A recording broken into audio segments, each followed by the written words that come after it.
Hi everyone, it's Miss Elise from the Morristown and Morris Township Library, and today I have another art adventure for you. So this week's art adventure is actually going to be inspired by the painting The Slave Ship by J.M.W. Turner. It was painted in 1840, and which makes it almost about 180 years old, which is crazy. It is located in the Museum of Fine Arts in Boston, where I actually saw it in person, which is really cool. These are the pictures from that visit. The medium is that it was painted with oil-based paints, but its importance is actually kind of divided into several different historical importances. So the first off, it would actually be really historical. The painting is based off of a real-life event that happened in 1781. A slave ship got caught in a typhoon, and the captain of that ship decided to throw overboard the sick and dying slaves in order to collect the insurance money off of them.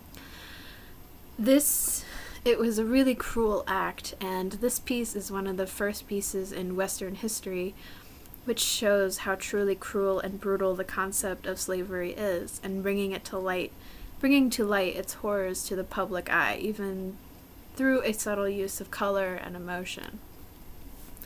It's especially important because Turner is an American artist, in which the country was amidst a civil war, and slavery, although it was soon to be abolished, the prejudice against many blacks and African Americans still prevails, which therefore makes it all the more relevant in not only today, the present day, but also really timely back then because slavery was a really huge component of the Civil War. But this painting is also much more than its historical characteristics.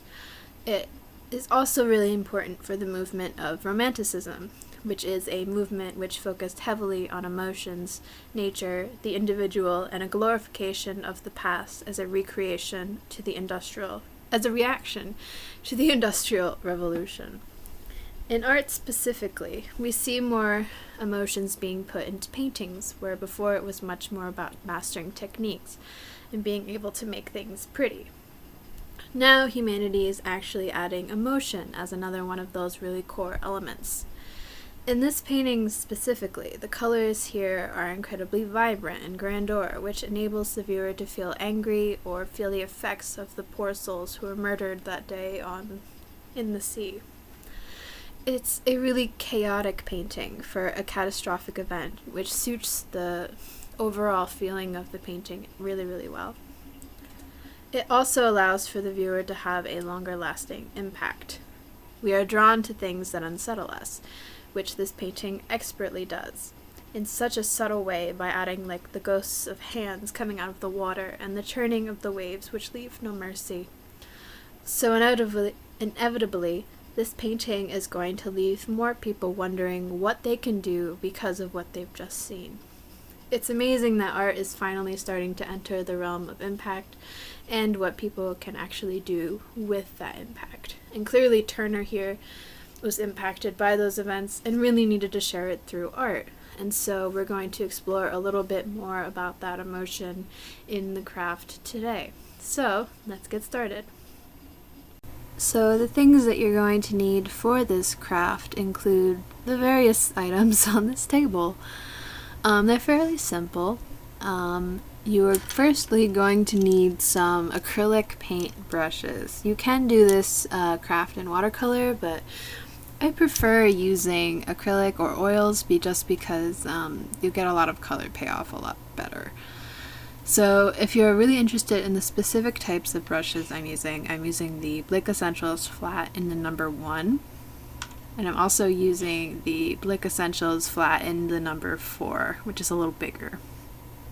And to top it all off, I'm also using a detailer brush. This one does not have a number that I'm aware of, but it's just a really small brush.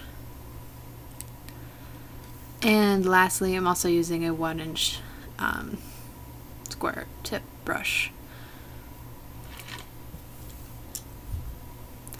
I I'm also going to be using a palette for this. Your palettes can be DIY. This is the back of a Ferrero Rocher box, but you can use cardboard or even a paper plate too. You're also going to need some water in a jar you don't mind getting dirty and a paper towel. Also going to need a series of acrylic paints. Now I'm using specifically the Liquitex Basics in the colors, I believe that's cadmium yellow deep hue, cadmium yellow medium hue, and cadmium red in the medium hue. Just as options. That's what I recommend. But any acrylic works just as well. I'm also using a blue, a primary blue, and a hooker's green. Sorry. And last but not least, I'm also using a burnt sienna, a cadmium red, and deep hue white and black. These are also more upscaled acrylic paints, but whatever you have works absolutely just as fine. I'm also using watercolor paper for this craft, just because I don't own separate sheets of canvas, but you can definitely use acrylics on paper. It'll work just fine. Just make sure it's a little bit thicker than your regular paper. And we're good to go, so let's get started with the painting. So I'm going to begin. We're trying to capture a lot of emotion in this painting using color. So what I'm doing is I'm going to be painting a really kind of bland landscape because I wasn't really feeling the best this day, and I wanted to show that through my artwork. So I'm using really muted or really dark colors such as blue and green to create this painting to kind of display this emotion. So you can see the clouds here are really dark, and my mountainscape is also really dark to really show how I was kind of feeling really down and sad about myself this day, and just like Turner did with his painting, but obviously on a much more kind of ethical level. Here I'm just signing my work. I would recommend that you do that just because you are an artist when you do these types of crafts, no matter what their skill level is. And the shot is really bad, so I'm so sorry about that. But really, if you want to mimic this type of a landscape that I'm doing, I recommend really looking for a reference picture. It really helps in the creation at the very end of your work, just because it gets a more realistic look. But obviously, if you want to go a little bit more like how Turner did his painting, how everything is really abstract and kind of almost really subtle, it's kind of good to work off of your emotions and feelings rather than going off of a picture. But this is my finished piece. It was fairly simple to do. Obviously, I recommend that you choose a work of or a reference picture that you really feel speaks to you, and colors also really speak to you. But otherwise, I really hope you enjoyed doing this painting with me today, and I'll see you guys next week for another really fun art adventure. Bye!